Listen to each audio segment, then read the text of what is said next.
सबसे पहले तो पूरा कॉकरोच जनता पार्टी एंड देश के सारे युवा झारखंड के स्टूडेंट्स को बधाई देना चाहते हैं। उनकी बहुत बड़ी जीत हुई है। तो सारे झारखंड के छात्र जो इतने दिनों से आंदोलन कर रहे थे, पीसफुल तरीके से आंदोलन कर रहे थे, उन्होंने सरकार से अपनी मांगे मनवा ली। उनको बहुत बहुत बहुत कॉन्ग्रेचुलेशन। अब हम बताएंगे थोड़ा सा नीचे, थोड़ा सा, अब मुझे भी वो लोग भी नहीं दिख रहे। आज सुप्रीम कोर्ट में एक बहुत इम्पोर्टेंट हियरिंग हुई थी, जो जुलाई 20 को जंतर मंतर में और जंतर मंतर के पास जो बर्बरता हुई थी युवाओं के साथ, छात्रों के साथ, उसके बारे में बहुत सारे पिटिशंस आए थे सुप्रीम कोर्ट में इन्वेस्टिगेशन मांगते हुए पुलिस के खिलाफ। उससे ही रिलेटेड आज एक महत्वपूर्ण हियरिंग थी सुप्रीम कोर्ट में। उसमें मैं भी शामिल था, हमारी जो लीगल अफेयर्स हेड है रत्ना सिंह, वो भी मौजूद थी।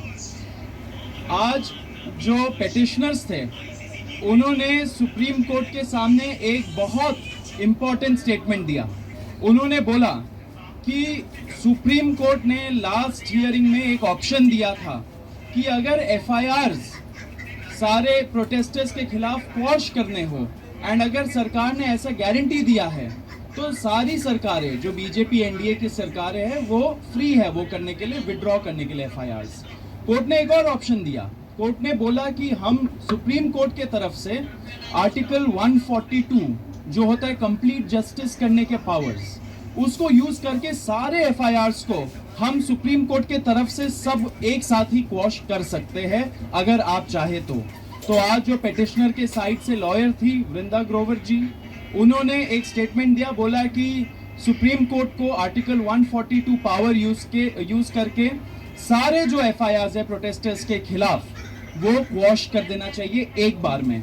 तो एक झटके में सारे एफआईआर्स देश भर में वो समाप्त हो जाते हैं। साथ साथ वृंदा ग्रोवर जी ने ये भी बोला कि सरकार को भी इस पे कोई भी ऑब्जेक्शन नहीं होना चाहिए, क्योंकि जुलाई 25 को जब हम लोगों ने प्रोटेस्ट कॉल ऑफ किया था तो पूरे देश भर के सामने नेशनल मीडिया के थ्रू हमारे साथ बैठ के प्रेस कॉन्फ्रेंस में जो सरकार के रिप्रेजेंटेटिव्स थे जेपी नड्डा जी और जितेंद्र सिंह जी ने एक्सेप्ट किया था सारे डिमांड्स। उसमें ये भी डिमांड था कि एफआईआर स्क्वॉश होंगी और कॉम्पनसेशन मिलेगा सारी फैमिलीज को, एक ऑनरेबल कॉम्पनसेशन मिलेगा।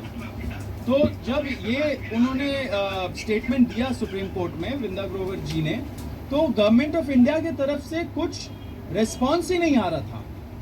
उन्होंने बोला, सरकार का ये बोलना था कि हम सोचेंगे इसके बारे में, हम देखेंगे कि कैसे हो सकता है। सुप्रीम कोर्ट तक आज सुप्रीम कोर्ट के जजेस ने 3 बार बोला कि आप हमें एक एफआईआर का लिस्ट दे दीजिए, सारे स्टेट्स को एक एफआईआर का लिस्ट दे दीजिए, उसमें जो बहुत संगीन अपराध के क्रिमिनल्स हैं, अगर ऐसे कोई असामाजिक तत्व आए थे, हार्डेंड क्रिमिनल्स जिनके खिलाफ रेप, मर्डर, डेकॉइटी ये सब लगाए, तो उनके एफआईआर एक सेपरेट कर दीजिए, एंड जो प्रोटेस्टर्स के खिलाफ एफआईआर है उसकी आप लिस्ट दे दीजिए। जब वो लिस्ट मिल जाएगी हम लोग सारे एफआईआर को क्वॉश कर देंगे। लेकिन सरकार मान नहीं रही है। सरकार ने कमिटमेंट आज नहीं दिया सुप्रीम कोर्ट को कि वो ये देने वाले। सुप्रीम कोर्ट ने 3 बार सरकार से आज बोला कि आप हमें ये लिस्ट तो देंगे तभी तो हम क्वॉश करेंगे। तो सुप्रीम कोर्ट भी चाहती है कि छात्र को, युवाओं को प्रोटेक्शन हो, उनके खिलाफ जो एफआईआर्स हुए पूरे देश भर में उसको हटाया जाए, विड्रॉ किया जाए, क्वॉश किए जाए।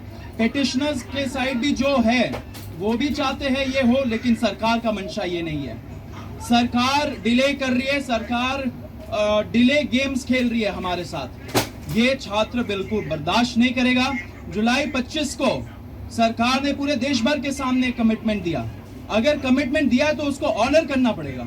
आप ऑनर नहीं कर रहे हो इतने सारे आपने जो कमिटमेंट्स दिए कॉम्पनसेशन के बारे में, एफआईआर्स के बारे में, तो आपने पूरे देश के साथ विश्वासघात किया है। आप सुप्रीम कोर्ट में अगर स्टैंड नहीं ले रहे हो तो विश्वासघात कर रहे हो आप युवाओं के साथ। हम ये बर्दाश्त नहीं करेंगे।